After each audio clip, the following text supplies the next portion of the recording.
Hello everyone, let's have more news about the Warriors, but first don't forget to subscribe to the channel and leave a like. Kobe White to Warriors trade idea would extend frustrating Steve Kerr problem.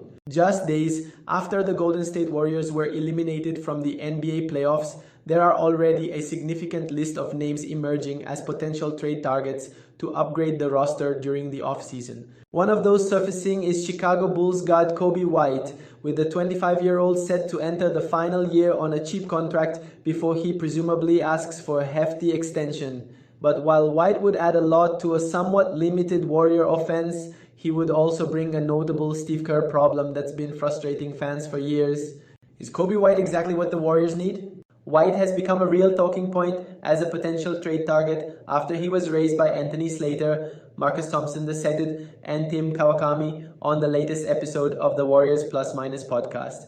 Slater went as far as to deliver the hypothetical framework of a trade, suggesting the Warriors could offload a former lottery pick and future assets to acquire the dynamic guard.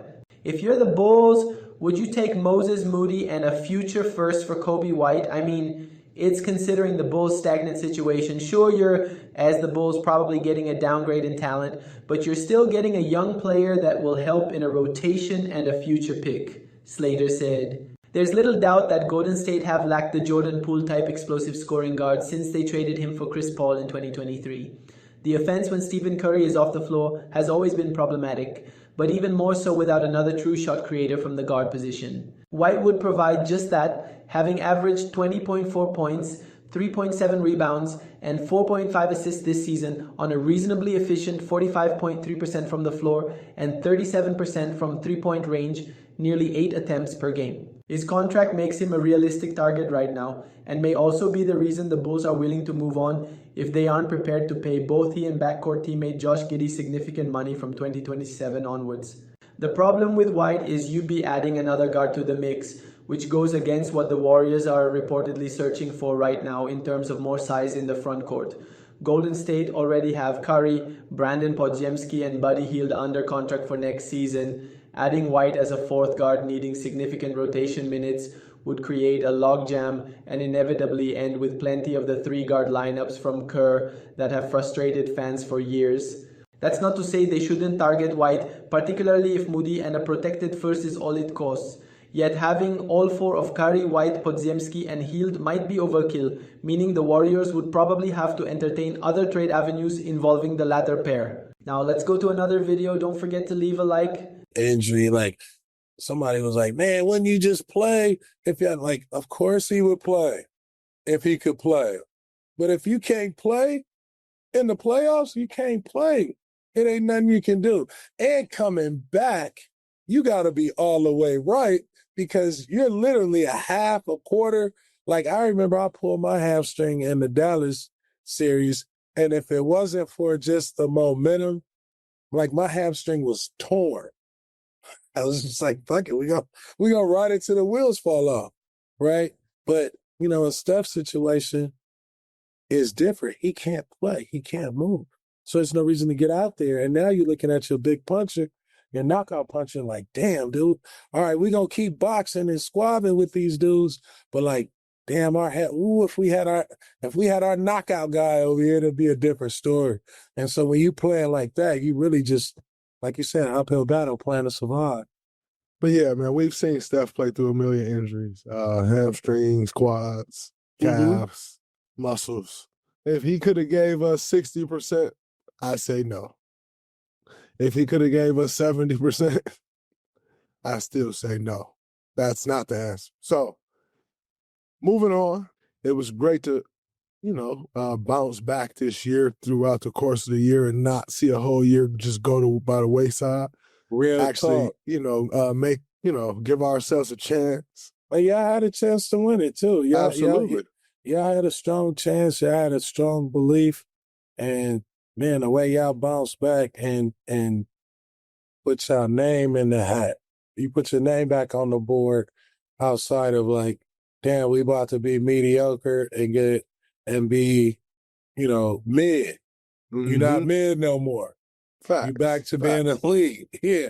And I think we got a chance now where you like, all right, so one of the toughest things is, to do in this league is like, it's hard to fill the top of a roster, meaning you got Steph. To then plug a Jimmy Butler in, like that's a very hard thing to do in the NBA, where how people work, where how franchises work. It's a very tough thing to do. I think we've done the tough part now. Like we added a Jimmy Butler. So now you can now look at your roster and say, okay, we want to improve here. We want to add this thing because we now know, okay, this is the style of that game that Jimmy plays. We need to add X, right? Like now you're accounting for different things and you're able to really build this team the way it should be built. And so that to me headed into the offseason is the exciting part, of where it's like, yo, we got a chance to fine tune this thing and put it together and give it another go or two or three, And so I think we all can still compete at that level. We've shown that. We know that regardless of what people may feel was shown, we know we can still compete at that level, which is huge. Moving forward to the on to the off season, I think we move forward in a much better position this year than we were in last year. So I'm excited about that. Obviously, this league is very unforgiving. Got to survive the offseason, but we'll see what happens. Yeah, man, offseason going to be tough, but I think for getting Jimmy mid-season, well, you told me mid-season was not the All-Star game. Didn't you say not. that? Yes, okay. So, getting him towards the tail end of the season and working that chemistry, but also I think it was a learning and discovery thing for Steve Kerr as well, because you had Jonathan Kuminga, I like to say, you had a competitive team and young talent was emerging. Now you look at, Kuminga's playing the playoffs in Houston, also in the Minnesota series. The young guys being able to, with Steph not being able to close out that last series, with the young guys being able to assume all those minutes, it's going to breed a lot of maturity for them, right? Talking about the Warriors' future, looking at next season, what do you think is going to be the focus? Most importantly, going into the summer that you got to improve. Can't come back looking the exact same. You going into the summer, you got to improve. So that's number one. And I think everyone will have that mindset.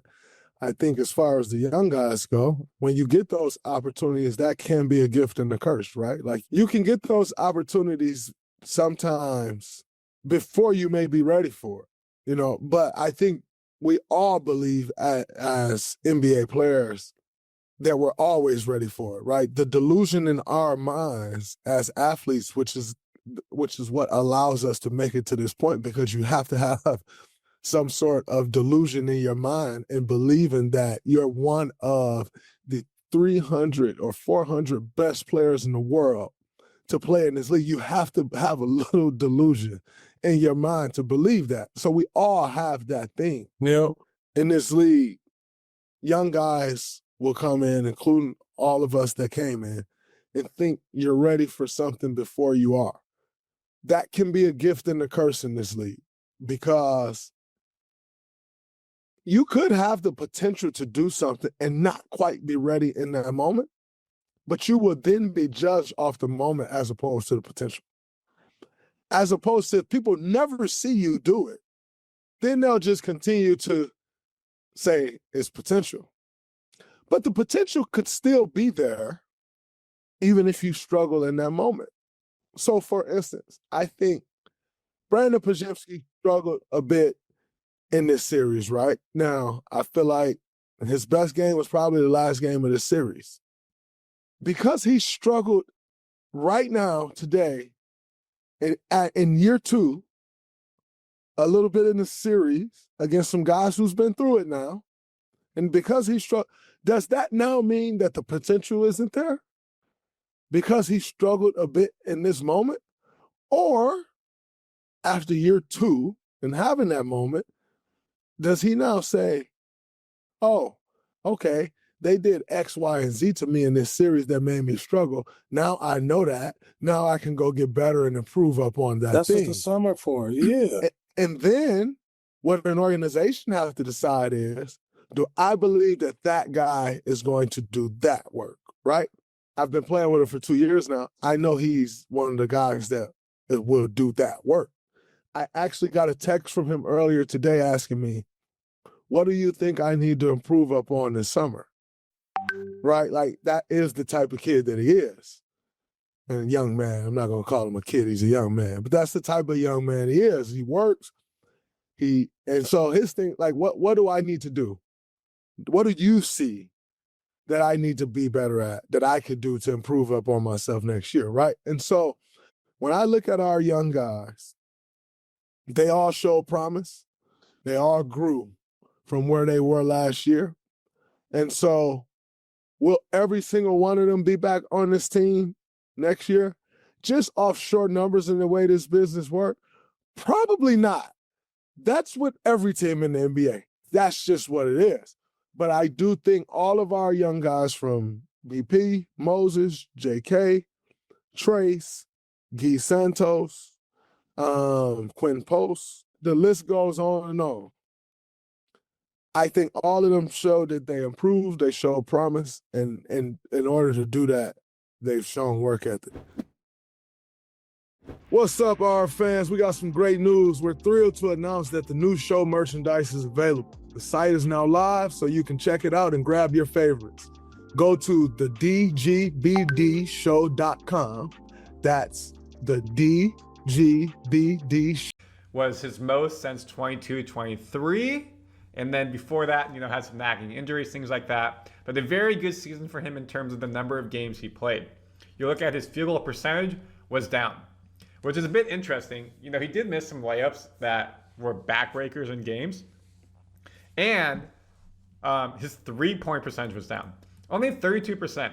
This to me is weird because it felt like he was shooting threes more, better. But maybe he was shooting more threes and he was missing them more. So that's why. You can see he was shooting at least 1 to 3 game. He hasn't done that since 2018. And he was 30%. 30%, 38% in 2015, 2016, which was the mark of his career besides the year before that. Or last year, excuse me. So I would say it's pretty good, honestly. And you saw how much teams sag off on him, So he's given the corner three, the top three, and he made some big threes. Like, he definitely made threes that mattered in the moment. There were a couple games he won like 2 of 6, 3 of 5. There were some like 0 for games.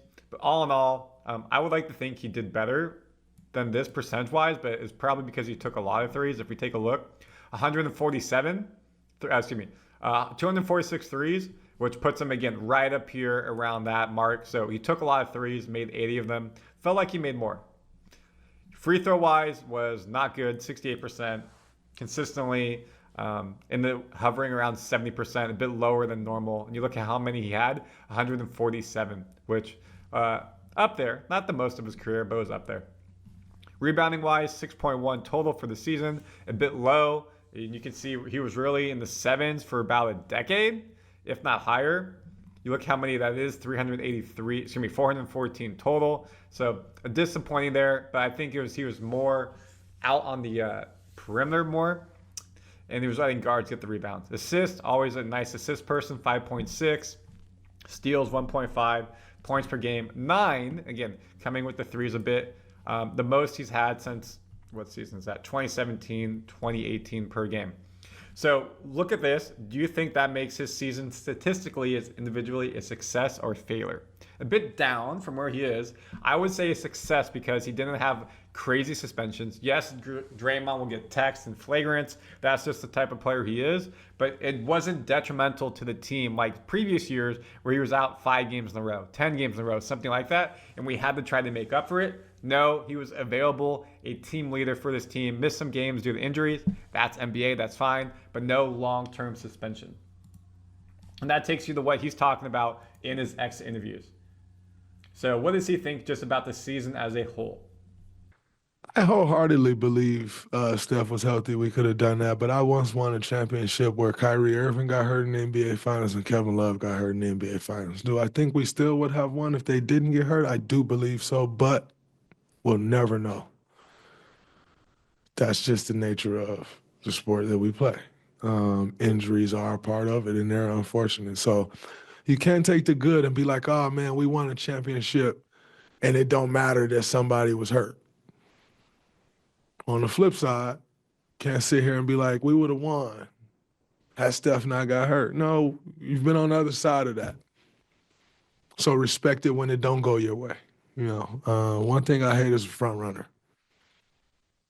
You know, oh man, we won our championships because we were that good, which we were. But Kyrie Irving got hurt. Kevin Love got hurt. Robert Williams got hurt. That is the nature of the sport we play. So unfortunately this time, luck wasn't on our side and Steph Curry got hurt. But we've dealt with it before. Kevin Durant got hurt. Klay Thompson got hurt, you know? So you start to take a peek. It happens every year somewhere. It may not be here. It may be another team. But when it ain't on your side, you can't be the guys that go up there and be like, man, we would have won if. Yeah, in a perfect world, probably. But the world ain't perfect. It's far from it. And so take the good with the bad. The Minnesota Timberwolves ended our season. They beat us regardless of who we had on the floor. We were a playoff team, and they moving on. That's just, it sucks for Steph that he wasn't able to be out there because you work so hard for those moments to be in that situation. And so I feel for him. But under no circumstance will I be like, oh, man, they lucky Steph. No, they won. And move on. We try to get better this offseason and try to do it again next year.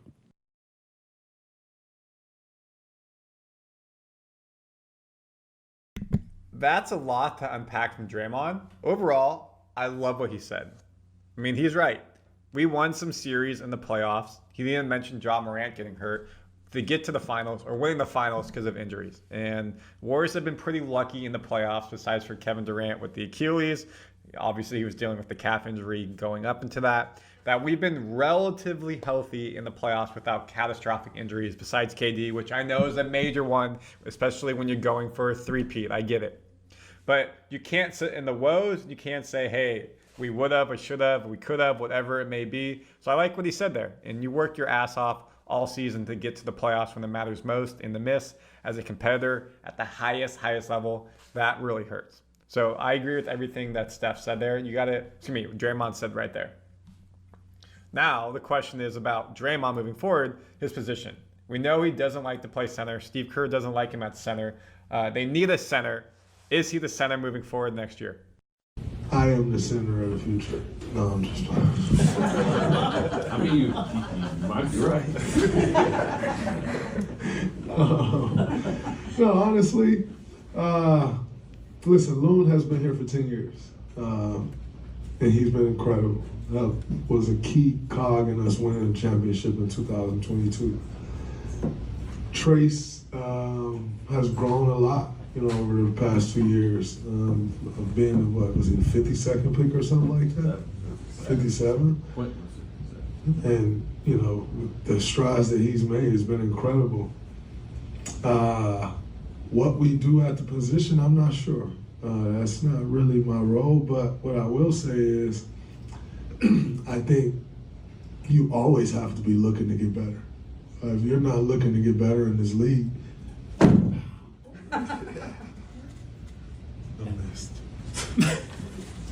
if you're not looking to get better in this league, you're either getting better or you're getting worse because everyone else is doing the same. And so I don't know what happens. I think, Mike will take a deep look at all of those things. I know whenever I'm called upon to play the five, I can. I think, there was a big, there was kind of a big worry with me playing the five so much this year. And I think I've answered those questions. I've been strictly a five since Jimmy's been here until 2 nights ago. So, and I think my body held up great. I feel great. I think I'm coming out of this season as healthy as I've come out of any season. And that was with logging 35 to 37 minutes a night for 3 straight months at the 5 position, fighting for a playoff spot. And so I know I'm cut out for it and can handle it, but like I said, we have to get better, and improving requires you to look at everything. So I'll always be an option for our organization, and if they want to go that direction, I'm always gonna be right. I wouldn't turn that down, You know, what if it's like, oh man, you can start at the 5 or you don't start? Well, I'm gonna start at the 5.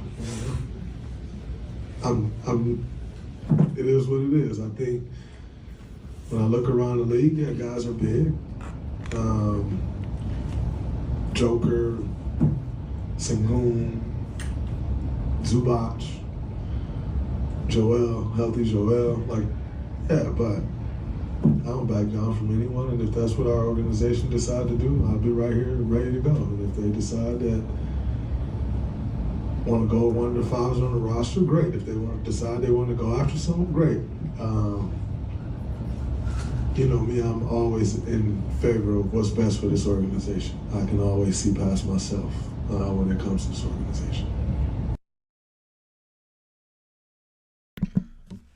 What I love about Draymond, he's just always super honest and transparent, and you heard it right there. I mean, he bangs with the centers all the time. He didn't mention Gobert, which was the series, but it's not sustainable. He's 6'6", 6'7", max, and he's done it his whole career, but he's in his upper to mid-30s now.